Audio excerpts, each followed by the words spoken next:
Good morning. आइए हम लोग देखते हैं हिंदी ग्रामर में यानी हिंदी व्याकरण का पहला लेसन है आपका भाषा एवं व्याकरण। तो किसी बात को जानने के लिए या सीखने के लिए पहले हमें भाषा का उपयोग करना पड़ता है। सबसे पहले हमें भाषा का उपयोग करना पड़ता है। भाषा जो है यह निरंतर चलने वाली प्रक्रिया है। बिना भाषा के हम कुछ अपने भाव विचार या किसी कार्य को किसी को हम बता नहीं सकते, ना ही समझा सकते। और इसमें एक बात है, भाषा यह निरंतर बदलने वाली प्रक्रिया है। जैसे हम आज भाषा का उपयोग कर रहे हैं, हमारे पूर्वजों ने इसी भाषा को इस ढंग से उपयोग नहीं किया। और ठीक उसी प्रकार से हमारे आने वाली पीढ़ी में आगे इसी भाषा का उपयोग हमारे जैसा नहीं होगा। इसमें चेंजिंग होना है, बदलाव होना है। और भाषा एक ऐसी मूल्यवान वस्तु जो है सभी प्राणियों में मनुष्य को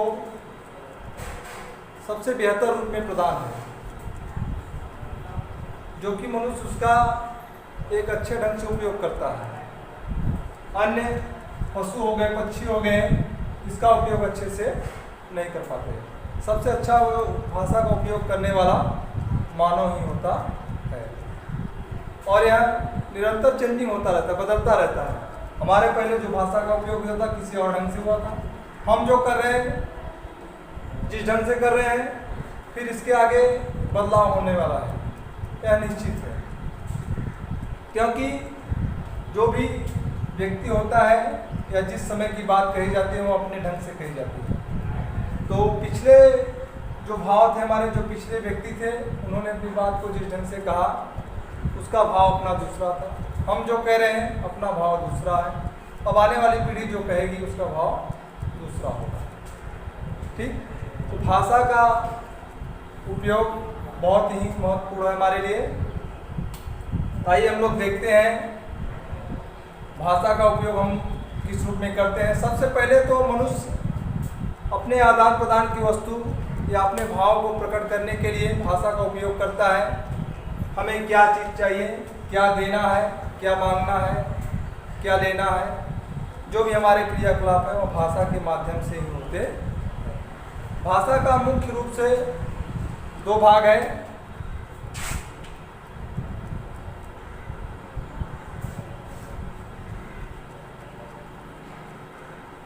भाषा के प्रकार हमारे दो हैं। पहला हमारा है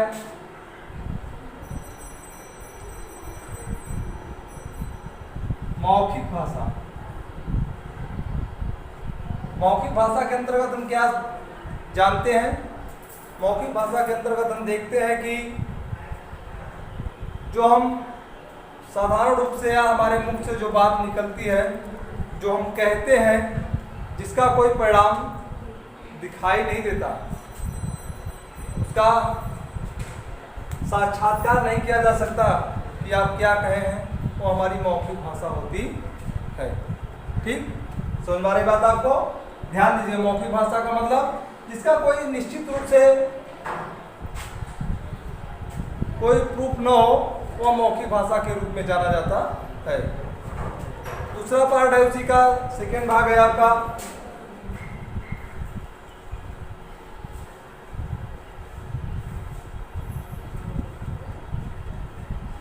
लिखित भाषा। लिखित भाषा को हम जब देखते हैं तो हमारे सामने एक प्रूफ जैसा होता है, वह सबूत के तौर पर रखा जाता है, सबूत के तौर पर होता है कि हम जो लिख दिए वह लिखित भाषा के रूप में माना जाएगा। जो हम बोले उसको अगर राइट कर दिए, लिख दिए यहाँ पे, या किसी जगह लिख दिए, किसी पेज पर लिख दिए, किसी पन्ने पर लिख दिए, तो हमारी वह लिखित भाषा के अंतर्गत आता है। तो लिखित भाषा का मतलब है हमारा कुछ समय के लिए या ज़्यादा समय के लिए रखे जाने वाली वस्तु के रूप में, सामान के रूप में रखी जाती है, उसे हम लिखित भाषा के रूप में जानते हैं।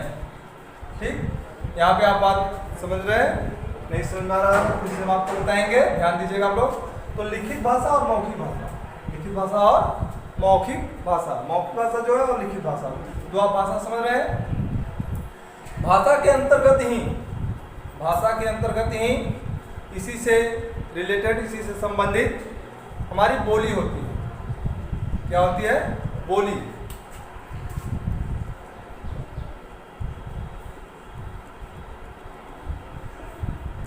बोली का क्या तात्पर्य है? बोली का जो क्षेत्र होता है वह सीमित होता है। बोली का जो क्षेत्र होता है सीमित होता है, और जो भाषा का जो क्षेत्र होता है वह विस्तारित होता है। भाषा का जो क्षेत्र होता है वह विस्तारित होता है। समझ में आ रही बात? जो बोली होती है हमारी सीमित होती है, जो भाषा होती है हमारी वह विस्तारित होती है। समझ में आ रही बात? तो बोली का क्षेत्र होता है, कहावत कही गई है, कोस कोस पर बदले पानी, 3 कोस पर बाड़ी।